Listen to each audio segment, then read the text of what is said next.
Now we're ready to make the pattern for the Macintosh Rose.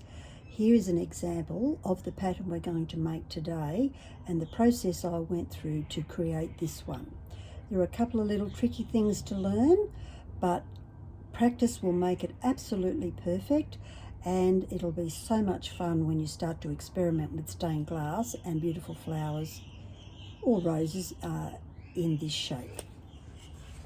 Okay, so the first thing you'll need, of course, is a template to the size that you want.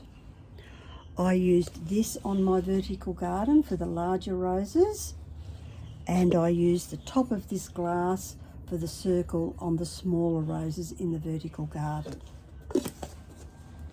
For this workshop, I'm looking at a circle, the size that will fit perfectly into these very standard hobby size pieces of glass. So from one piece of these, all going well, you should be able to get two lovely Macintosh roses out of one piece.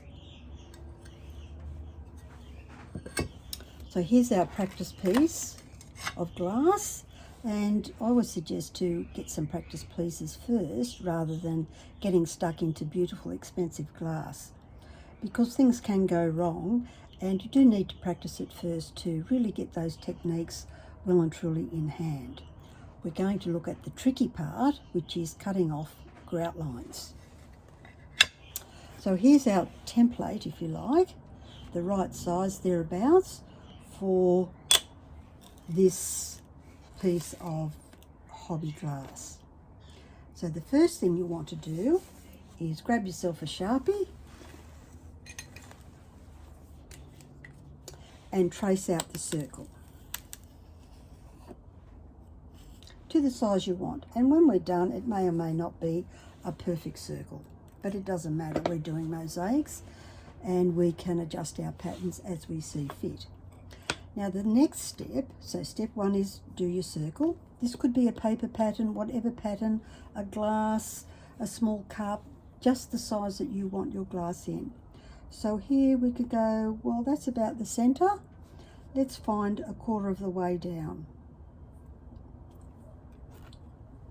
And then we pop this bit on and turn it into a nice crescent moon shape. That is actually going to be our first cut. So we know where the halfway mark is here. Now on the bottom, we find that about the halfway. It can be whatever you like. You might want to do it in thirds, create something different. It's up to you. So let's pop this on our pattern so that we've got the circle edge on those two cross lines, and draw the line for the second cut. You can see it's starting to take shape already. Turn it around so we can then on our last line find the halfway mark, which we're going to take to this corner bit, and pop it on, draw a line, and there you have the pattern. Super easy, super easy. So always start to mark, because once you take this off and cut it, you'll lose track of what's what. So here I'm going to make the top one as a 1, the second one 2, 3 and 4.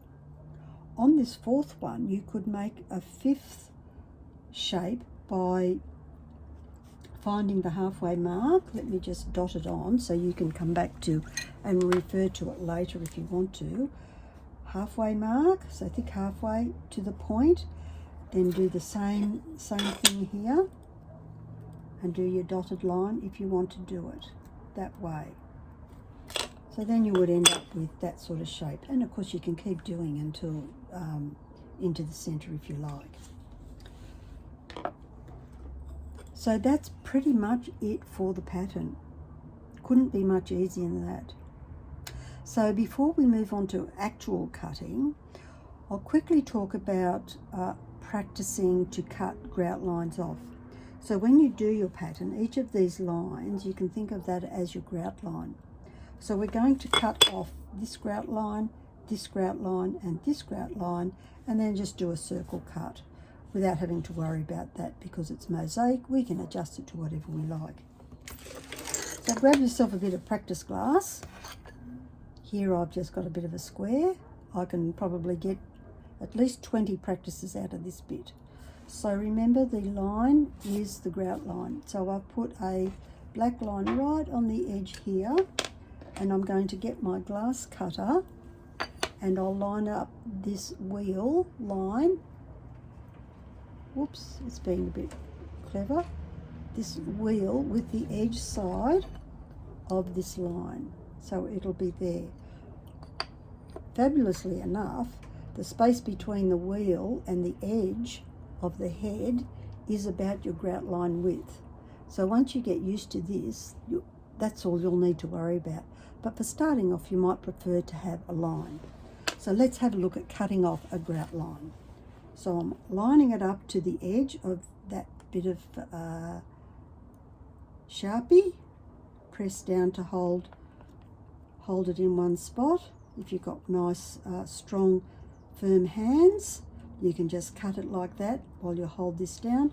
I'm using my other hand to stabilize this weaker hand. And then cut through. You can hear it cutting. Do your score line. And now we know we've got a really tiny bit. So standard running pliers are not going to work on this.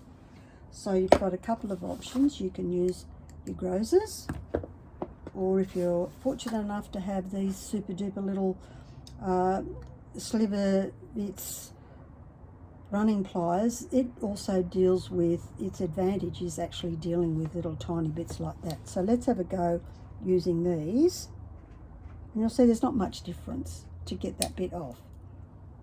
Easily done. So next bit, I'll do it again and use the Grosing pliers. So start off with nice and firmly at the edge there, and cut off the grout line.